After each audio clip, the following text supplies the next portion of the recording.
Band piramid bukan sekadar pelik, ia satu langkah penting dalam sejarah.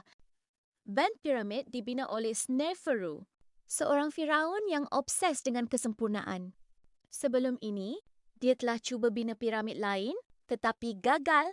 Struktur runtuh, reka bentuk tidak stabil. Namun dia tidak berhenti. Band piramid menjadi percubaan seterusnya. Walaupun bentuknya berubah, ia masih berjaya berdiri. Ini membuktikan sesuatu penting.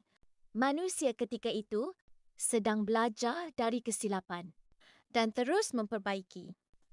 Dari band piramid, mereka memahami sudut terbaik untuk kestabilan dan hasilnya lahir Red Pyramid, piramid pertama yang sempurna dengan bentuk klasik yang kita kenal hari ini. Ini bermaksud band piramid bukan kegagalan, tetapi langkah evolusi dalam kejuruteraan manusia. Tanpanya, mungkin piramid sempurna tidak pernah wujud. Kalau anda suka fakta macam ni, jangan lupa subscribe. Untuk fakta setiap hari, band piramid ada 2 pintu masuk dan itu sangat luar biasa. Tidak seperti piramid lain, band piramid mempunyai 2 laluan masuk. Satu di bahagian utara dan satu lagi di bahagian barat. Ini sangat jarang berlaku. Dalam binaan Mesir Purba, kedua-dua laluan ini tidak bersambung secara terus seolah-olah dibina berasingan. Di dalamnya terdapat ruang dalaman dengan siling tinggi berbentuk tangga.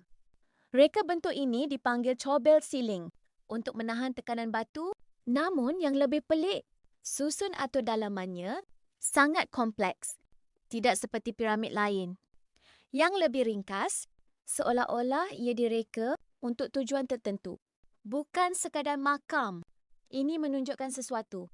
Band piramid bukan sekadar eksperimen luar, tetapi juga dalamannya menyimpan reka bentuk berbeza yang tidak diulang dalam piramid selepasnya. Kalau anda suka fakta macam ni, jangan lupa subscribe untuk fakta setiap hari. Ada sesuatu dalam band piramid yang masih berbau hingga hari ini. Pengunjung yang masuk ke dalam melaporkan satu perkara pelik. Ada bau kuat yang masih kekal.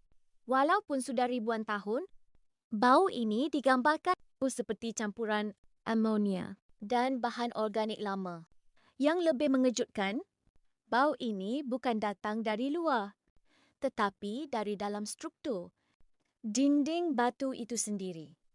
Ada teori mengatakan ia datang dari bahan binaan atau sisa organik purba yang terperangkap di dalam selama ribuan tahun. Namun, hingga kini tiada jawapan pasti kenapa bau itu masih wujud dan tidak hilang. Walaupun masa berlalu, seolah-olah struktur ini menyimpan sesuatu yang masih hidup dalam diam. Kalau anda suka fakta macam ni, jangan lupa subscribe untuk fakta setiap hari.